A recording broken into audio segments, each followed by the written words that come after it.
Now, the 21st of September is a day which will be forever remembered in Rosetta along the northern coast of Egypt. It was on this day that over 160 people lost their lives, most of them children coming from poor villages in the north of Egypt, as a fishing boat full of migrants en route to Italy was wrecked. People fleeing the poverty caused by Egypt's worst economic crisis in decades. Well, now the International Organization for Migration is warning events like this will soon become more and more common. 66% of Egyptians illegally entering Europe are under 16. Well, our correspondents have been back to Rosetta to hear what life is like for those who are still hoping to reach Europe. Abdullah has just escaped death. On the 21st of September, he tried to cross the Mediterranean via a smuggling route to Europe, but his boat sank off the Egyptian coast. Unlike him, not everyone was lucky enough to survive.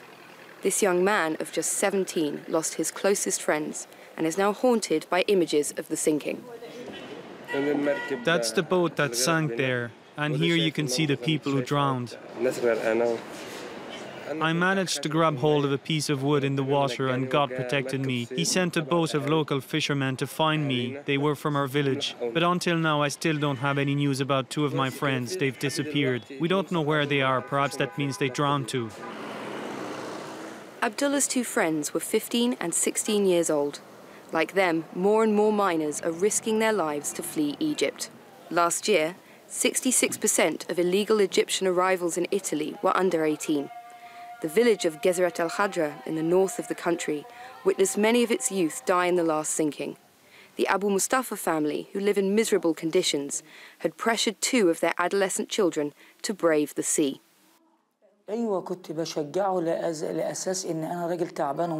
Yes, I encouraged them to go, as I am tired and sick. Here we have no drinking water, no plumbing. The electricity is inconsistent. That's our reality. We truly have nothing. We have no money, no income, nothing at all. And there isn't even a hospital for healthcare. The miners who leave Egypt do so for primarily economic reasons. Their parents hope that by doing so, their children can help the entire family. But after the last sinking, Karim changed her mind.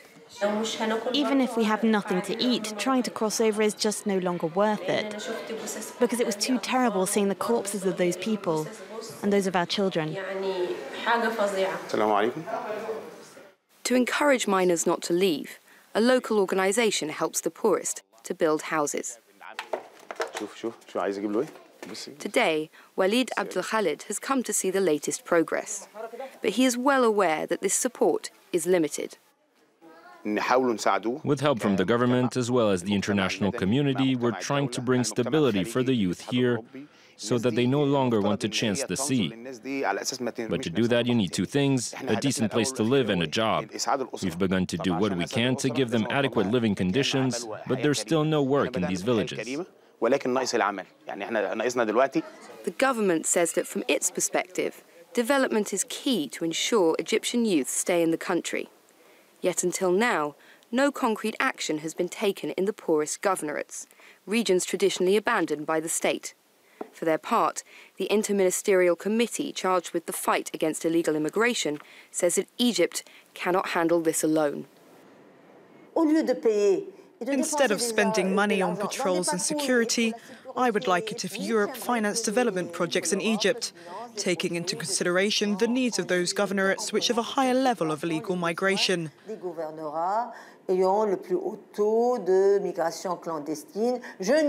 I'm not denying that our government and our country hold some responsibility.